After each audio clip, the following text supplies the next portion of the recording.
The lessons that I feel that we could take from 2020 as we move into 2021 and beyond is just the thought process of not everything has to be done just one way. That there are many opportunities for us to grow, but also reevaluate the business and how it's being conducted today, and really think, if this happened again, what are some of the things that I learned? How can we operate in this setting? Is my technology up to date? Is my website, is it to where it needs to be so people can still get the education and also the messaging that they're looking for? Is it put together? So I think a lot of what 2020 has done is it made us reflect on really seeing how our position is as a business today.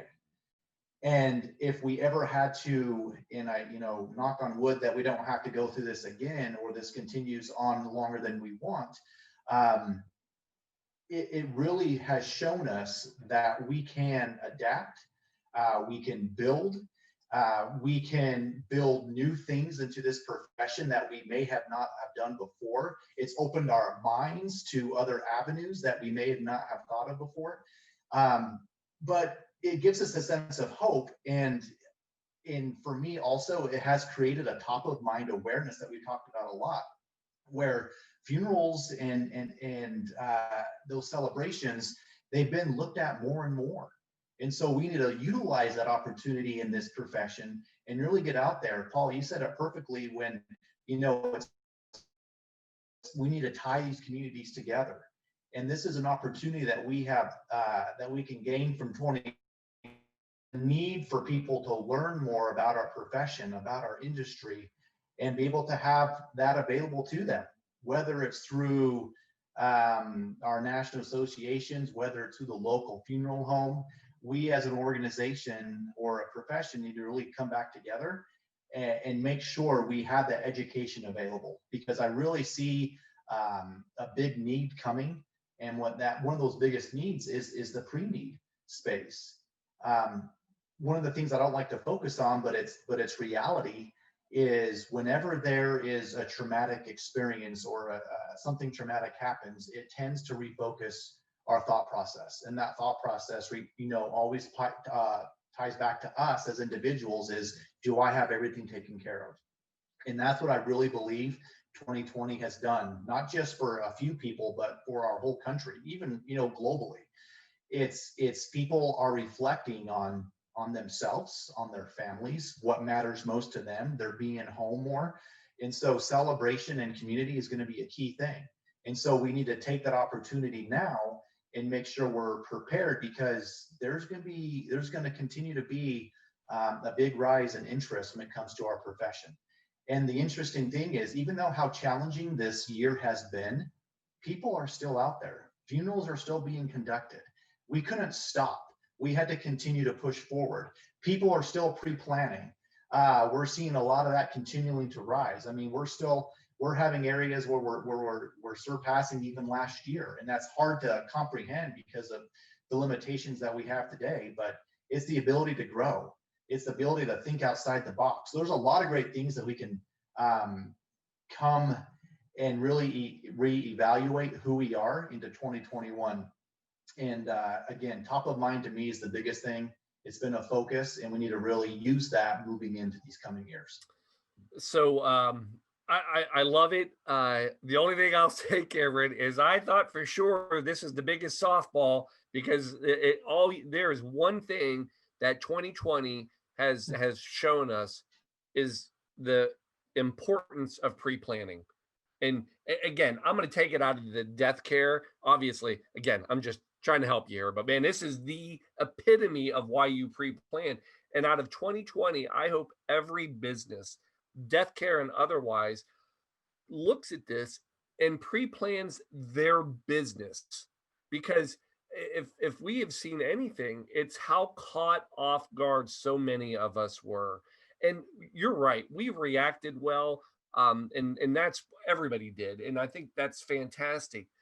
But I hope one of the lessons that we can take from 2020 is how important it is to have a plan for the things, and it's hard. Nobody thought this nobody would ever thought where we are now is what would have ever come about from this. So now that we do know, pre-plan. What did I learn? What did I learn about having equipment? What did I learn about being able to, reach and talk to my employees? What did I learn about, how to conduct sales online? What did I learn about the digital, world and, everything, there's so many things of a plan that we had to create along the way. I hope that people take all of it and then write it down and say, we could have had these 10 things at the ready and it could have saved us some time and help. And the other thing too is, um, a lot of things have been thrust upon us now, the digital world, the virtual, the Zoom, everything.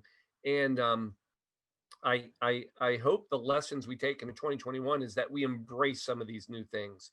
We've made a lot of changes, and a lot of them for the good, of how we operate business. So I think we need to embrace all the ones that are working, and don't be afraid to go back to the way it was, because that's a fear, right? We were put out of our comfort zone, forcibly, and the idea is now what? And 2021, I hope we embrace those. And I think the one thing that we have to really look at is make sure we listen to the consumer. Look at this year in 2020 and look to see what did the consumer embrace that we provided, and then let us embrace it as well. That's a positive takeaway from this. And I hope that's something that carries over to 2021. That softball, Paul, I thought it would sound better coming from you than me. Fair. Uh, but I have to agree 100%. You think about, again, my mind always goes towards the pre-need, and you think about the agents that are out there every day, these pre-need professionals meeting with families.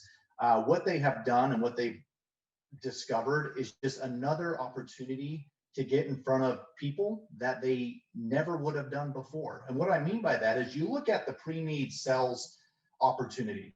There's leads. Well, why do we do direct mail? Why do we do community events? Why do we do veterans events? Why are there so many different things that we focus on when it comes to marketing? And the reason behind it is because everybody's different. Just as this pandemic has affected everybody differently, we as individuals, we're all different, and we respond differently to different things.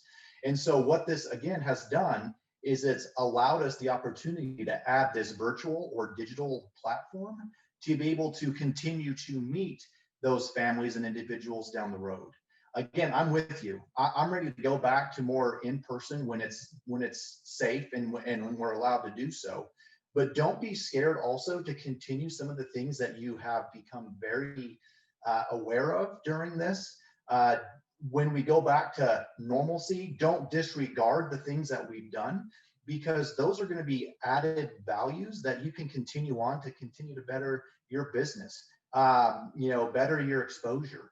And so, yes, what 2020 has done is it really has refocused us as individuals and families, just the importance of being prepared. And part of that being prepared is being pre-planned. Because again, we don't think about this every day. We think about it when something tragic happens to us, but something tragic has happened to everybody. And so reflecting, pre-planning, 2020 has taught us that, hey, we could be a lot better prepared. And so I'm hoping 2021 and beyond, we'll continue to do that.